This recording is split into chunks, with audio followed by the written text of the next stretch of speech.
네, 안녕하세요. 저 여러분께서 수자원 공사의 시험을 이제 준비하고 계신데요. 저랑 함께 의사소통 능력에 대한 문제를 어떻게 접근해 가시는지 좀 살펴보려고 합니다. 자, 여러분께서 이제 자료를 먼저 풀어 오시고 이제 이 강의를 들으시면 좋겠고요.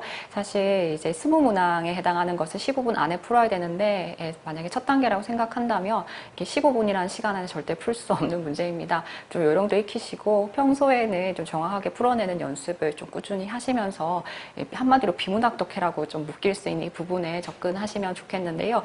자, 우리 수자원공사에서 좋아하는 이제 지문의 성격들을 좀 살펴볼 텐데, 자, 일단 이건 참고로 보시면 되겠고요. 저랑 의사소통 능력을 함께 하신다고 말씀을 드렸고요.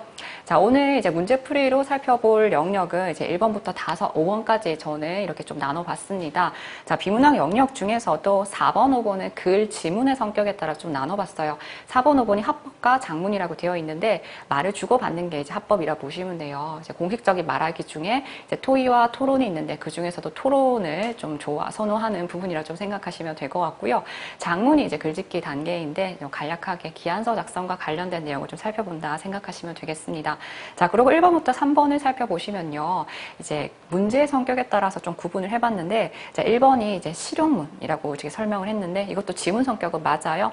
이 실용문과 또는 이제 실용문의 성격을 좀 같이 복합적으로 가지고 있는 자료 해석 지문이 좀 복합적으로 나왔습니다. 그래서 이게 단순히 줄글만 있는 게 아니라 여러분께서 도표를 보시거나 그림을 좀 해석을 해서 지문과 연관되게 정확하게 좀 풀어내야 되는 연습을 하셔야겠고요. 자, 바로 이 1번 문제가 수자원 공사의 문제의 좀 독특한 부분이라 생각하시면 될 것 같아요. 그래서 이런 지문에 대해서도 좀 여러분께서 실질적으로 업무와 관련된 부분이 바로 이제 도표화시키고 눈에 잘 띄게 하고 많은 정보가 있다 하더라도 이 제한된 시간에서 빠르게 이런 중요한 것들을 찾아낼 수 있는가, 이게 좀 실질적인 업무와 관련이 될 수 있기 때문에 이렇게 조금 어려울 수 있는 독해가 나오고 있다고 생각하시면 되겠고요. 자, 그 다음에 2번, 3번이 추론과 사실적 이해라고 해서 일반적 독해 유형과 같은 부분입니다. 자, 그런데 2번과 3번을 저는 구분을 했는데 사실 이런 통합형의 문제가 또 많아요. 일반적인 독해에서요, 발문의 내용이 다음 내용과 일치하느냐 하지 않느냐 이런 식으로 물어보면 위에 나와 있는 세부사항을 하나하나 확인해야 하기 때문에 제시문이 어렵다 안 어렵다를 떠나서 좀 시간이 많이 걸립니다. 중요한 내용을 하나하나 세부 내용을 하나하나 체크해야 하기 때문에. 근데 이 부분들이 이제 추론 부분이랑 같이 연결이 돼서요, 세부 내용을 이제 맞다 틀렸다 이런 걸 확인을 해야 되는데 본문에 나와 있는 내용을 토대로 세부 내용을 이끌어내서 그 선택지에서 확인을 해야 되기 때문에 좀 더 복합적인 사고가 요하는 부분이라 보시면 돼요. 그래서 다른 일반적인 국어 시험들보다는 이 의사소통 능력이 조금 까다로운 부분으로 구성이 되었다라고 생각하시면 되겠고요. 자, 여러분 문제 유형을 개괄하는 식으로 보셔도 되겠고, 이 시간 안에 이제 같은 영역에 대한 부분의 대표 문제를 좀 꼽아서 12문항 정도 살펴보겠습니다. 그래서 여러분께서 접근하시는 이 유형별로 또 새로 이렇게 여러분께서 푸셨던 거 다시 한번 좀 확인을 하셔도 괜찮을 것 같아요. 자, 그러면 1번 문제 좀 살펴보도록 하겠습니다. 자, 우리 실용문에 대한 거 1번 문제 이제 꼽아봤는데요. 자, 이 실용문에 대한 내용을 꼼꼼하게 좀 살펴봐야 돼요. 자, 여러분께서 이제 자료를 이제 먼저 풀어 오신 거죠. 네, 풀어 오셔야겠고요.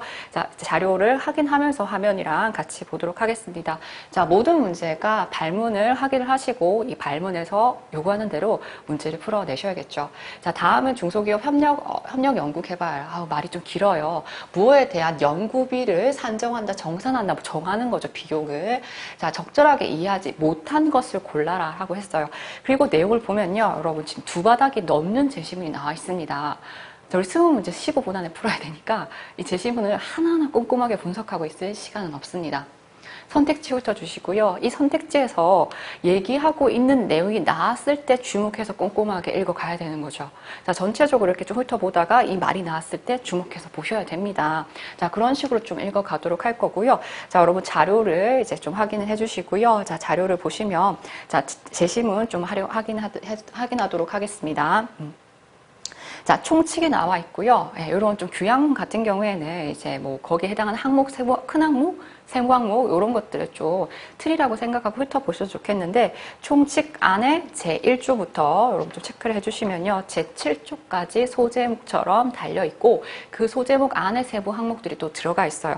그리고 후반부에서는 이제 표로 3가지가 제시가 되어 있습니다. 자, 이렇게 좀 훑어봤는데요. 자, 제1조를 보니까 목적에 대한 내용 훑어보시면 되겠고요. 제2조는 용어의 정의에 대해서 이제 더 소제목으로 생각하면 1번부터